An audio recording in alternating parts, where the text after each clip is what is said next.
Happy birthday to you, happy birthday, happy birthday, happy birth. Hello, అదే అంటే మన birthday cake ఈ సినిమాకి చాలా ఇంపార్టెంట్ కాబట్టి అలా బర్త్డే సాంగ్ పాడుకుంటూ రావాల్సి వచ్చిందనమాట.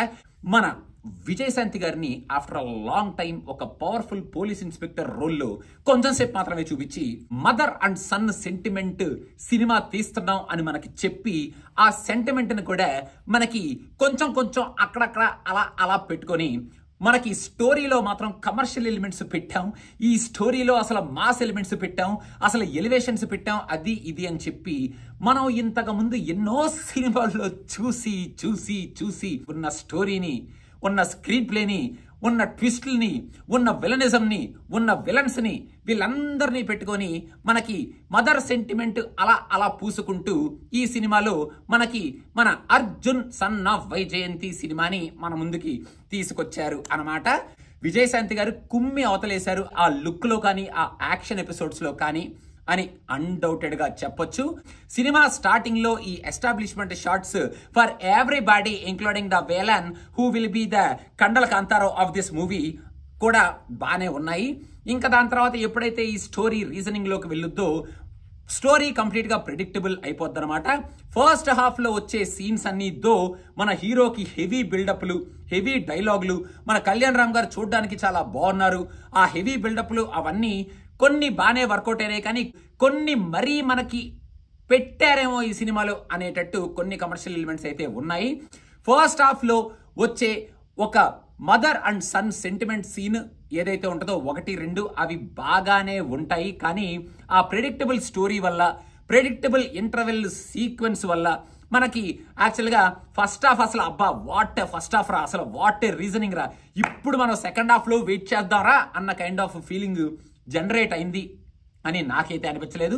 ఇంటర్వెల్ కూడా మనం ప్రెడిక్ట్ చేసినట్టే రాయ్ అంటే రాయ్, వో అంటే వో అని అలా అరుచుకునే కాన్ఫ్రంటేషన్ కైండ్ ఆఫ్ ఇంటర్వెల్లే వేసుకొని మనకి ఈ సినిమాని సెకండ్ హాఫ్ కి తీసుకొచ్చారనమాట.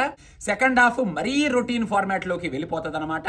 సెకండ్ హాఫ్ లో flash back, inside flash back అన్నట్టు ఏవో 2-3 ఎపిసోడ్లు వస్తూ ఉంటాయి.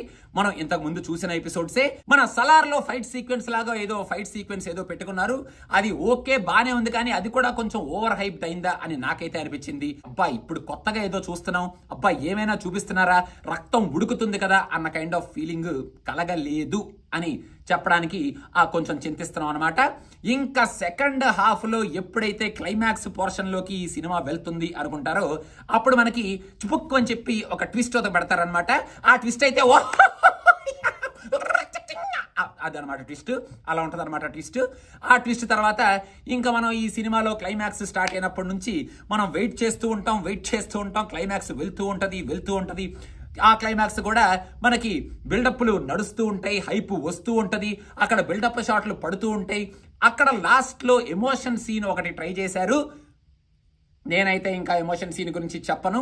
కళ్యాణ్ రామ్ గారు యాక్చువల్ గా అక్కడ he did a wonderful performance అని అయితే చెప్పగలుగుతాను. కాకపోతే అక్కడ మనకి వాటే అన్న కైండ్ ఆఫ్ ఫీలింగ్ వచ్చే లోపలే అంత హెవీ యాక్షన్ ఎపిసోడ్స్ నడుస్తున్నప్పుడు మన hero and mother sentiment scene ఒకటి పడాలి కాబట్టి అక్కడ ఉన్న ఫైటర్స్ అందరూ including the main villain wait, అక్కడ sentiment scene is going on, emotion scene is going on, audience should wait and watch the emotion అన్నట్టు ఒక్కసారిగా సైలెంట్ అయిపోతారు అనమాట. ఆ ఎమోషన్ సీన్ మొత్తం అయిపోయిన తర్వాత షాక్ లో షేక్ అయినట్టు ఆ సీన్ అయిపోయిన తర్వాత మళ్ళీ వచ్చి ఫైటింగ్ స్టార్ట్ చేసినట్టు అలా ఒక పాజ్ ఇచ్చి ఈ ఎమోషన్ సీన్ అయిన తర్వాత అంత హెవీ ఫైట్ మళ్ళీ స్టార్ట్ అవడం నాకు కొంచెం అబ్బా సరే ఓకే ఏం చేస్తాం ఇలా తీసుకెళ్తున్నారనమాట అని మొత్తానికి లాస్ట్ లో ఆ ఎమోషన్ ఏదైతే ఉందో ఆ ఎమోషన్ కొంచెం గుండెలకి తగిలే ఎమోషన్ లాగా అనిపించే ఎమోషన్ ని కూడా అక్కడ ఉన్న హెవీ బిల్డప్ వల్ల, లేకపోతే ఆ కాన్సెప్ట్ ఐడియా ఏదైతే వాళ్ళు తీసుకున్నారో లాస్ట్ 15 మినిట్స్ లో, మరి ఆ కాన్సెప్ట్ ఐడియా వల్ల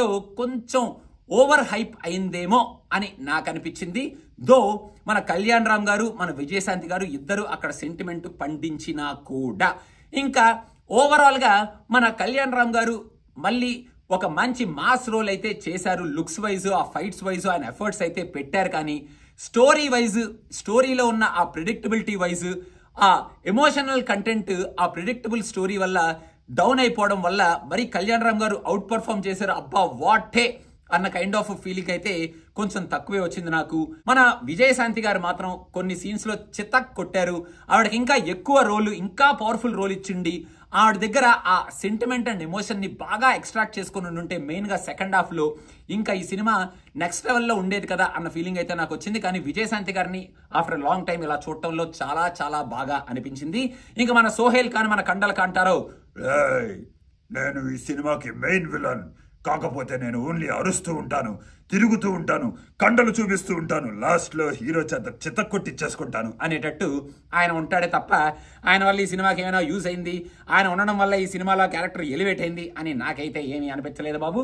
శ్రీకాంత్ గారు ఈ సినిమాలో మంచి రోల్ ఆవిడ ప్లే చేశారనమాట. ఆయన ఉన్నంత వరకు బాగా చేశారు. పృథ్వీ ఈ సినిమాలో మన హీరో పక్కనే ఉంటూ హీరోకి అవసరమైనప్పుడల్లా కొంచెం బిల్డప్లు, ఎమోషనల్ సెటప్లు, అలా ప్యాడింగ్ ఆర్టిస్ట్ లాగా ఆయన పక్కనలో ఉన్నాడు. He did a good job in that padding role.